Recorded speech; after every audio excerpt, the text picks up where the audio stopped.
George Washington, he gave us two rules when he left the White House. When he left the White House, two rules to live by as a country, and he told us we would succeed. We broke the second rule immediately. The first rule we followed all the way until, my opinion, Korean War and the Vietnam War. That's where we stopped. That's where we broke the first rule. But the second rule we broke almost immediately. The two rules that George Washington left us were A, don't get involved in foreign wars that do not involve us, that we have no business being in. Now, the reason I say that the Korean War, because the Korean War, I believe, I could be getting my facts wrong, because I know a lot of general information. I don't always know specific facts. I will admit that.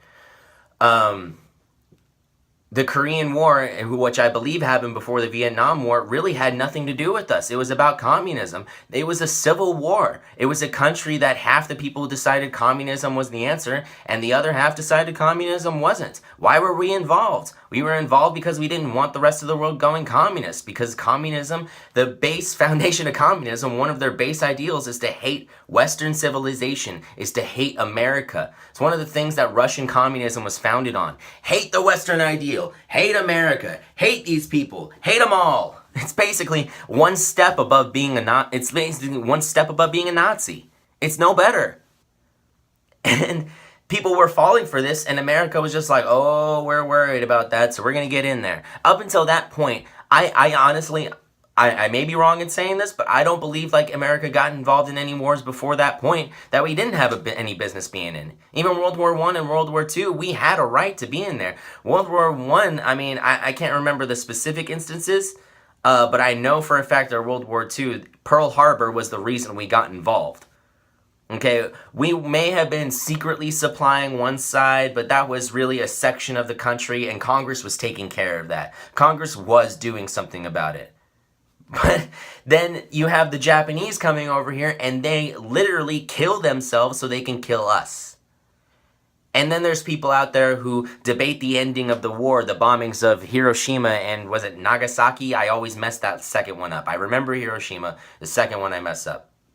But the bombings, anyone who out there says that we didn't have to do that, there was no way, the war was already won, all this shit. Yes, okay, the German side of the war was won. Hitler had lost. Hitler was already dead, right? Okay, so that side was over. What everyone forgets though, Japan is their own country. They had their own mind. When it came to the bombings, they weren't going to stop. The Japanese made that very apparent when they bombed us at Pearl Harbor. They were willing to die for their beliefs. They were willing to kill themselves just so they could kill a few more Americans than they killed. So the only solution, the only thing, based on their ideology of honor over death, the only thing they would understand is if we killed a lot of them. It was the only reason they gave up. There are quotes throughout history, and you can look them up yourself. It's the only reason they stopped. They would have gone until the last American if we hadn't done that. Moment of silence for all the people who were lost in Pearl Harbor, all the people who have been affected by all this fucking Trump hate, and all those people out there who refuse to see the truth. I really, really feel sorry for you, because I'm sorry. I'm sorry that you're upset about Trump. I'm sorry that you hate him. I'm sorry that you are freaking mind controlled by the mainstream media and CNN and Fox News and literally MSNBC. You can name them all. You can name a ton. Go ahead. Try and name them all. You won't reach the end. I feel sorry for you people. Those of you who are like me and have decided to wake up, because I was brainwashed just like some of you not long ago, just a few weeks ago, and that's why I'm speaking up now. I just woke up. I'm not going to claim that I know all this shit. I'm not going to claim I'm the most informed person. I'm putting my opinions out there so I can hear what people have to say, so I can be part of the narrative, so I can be out there. And I know this is a long video, and I'm sorry, I'm reaching the end, I swear. I swear I'm reaching the end, so bear with me.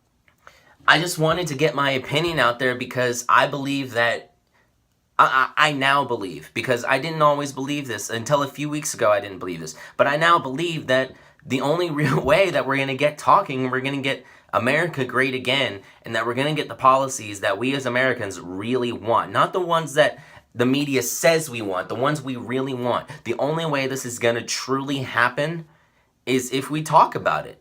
You have all these people out there, all the protesters, all the mainstream media out there who attack people from the right side. We're always willing to listen. We're always willing to the right side, because I've always been more of a right than a left, even though and for those of you who are wondering, I'm an independent. I refuse to abstain to a political party. I hate them. I hate political parties in their entirety. Anarchy, the anarchists. I can't. I'm not. I'm a bit out of there right now, but anyway. Anyway, I'm against political parties in their entirety, and so when I speak about this stuff, I'm saying I'm saying these different things because I really just want to get my opinion out there. I want to hear what other people have to say. I want to form my own opinions based on what other people have to say. I'm leaving the comments open because I don't care about all the hate speech. Y'all out there who are liberals and you wanna bash me for my Christian values, you wanna bash me because I'm pro-life, you wanna bash me because I'm pro-Trump, you go right ahead. I'm not gonna stop you. I'm not gonna say anything. I'm not gonna counter you. I'm gonna let the YouTube community take the bait and take their full dive into this shit, and I'm gonna let y'all hate speech on me, because that's what y'all are doing. Y'all talk so much about hate speech. What the hell is it you think you're doing when you call me a white supremacist and a fascist and all this other bullshit? What the hell do you think that is? That's hate speech. That is true hate speech, because I don't say anything to you. Me saying black, me saying Mexican, me saying whatever the hell I want to say, that's not hate speech.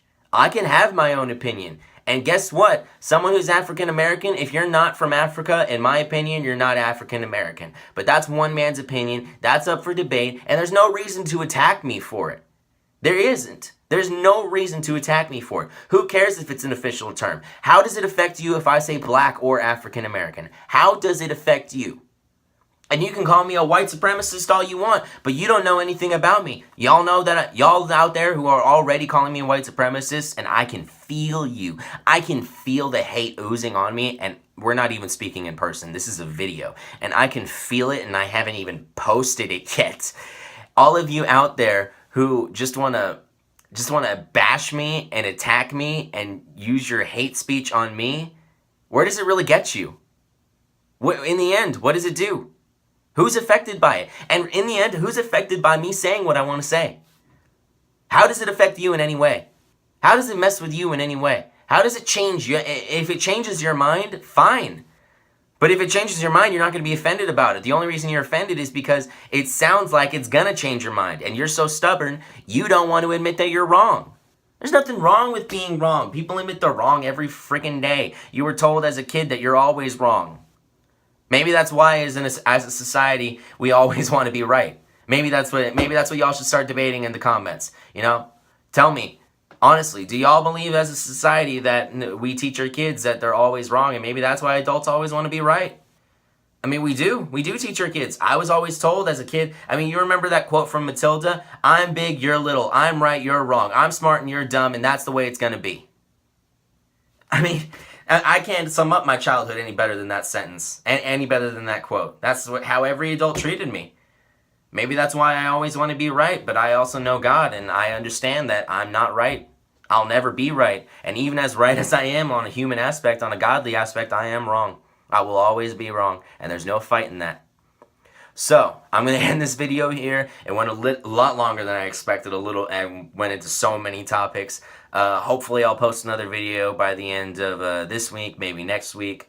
I've got a lot of stuff on my plate right now, but I did want to get my narrative out there. I did want to start spreading my message, not to say that I'm any allegory figure or anything, or I'm anyone who's really has any say in any of this. I'm just one man expressing his opinion, hoping to change a few opinions out there. And so for those of you out there watching this video and who remember my old saying, I will end with the classic, my trademark thing. I've never seen anybody else do it, so I'm going to go ahead and keep continuing it.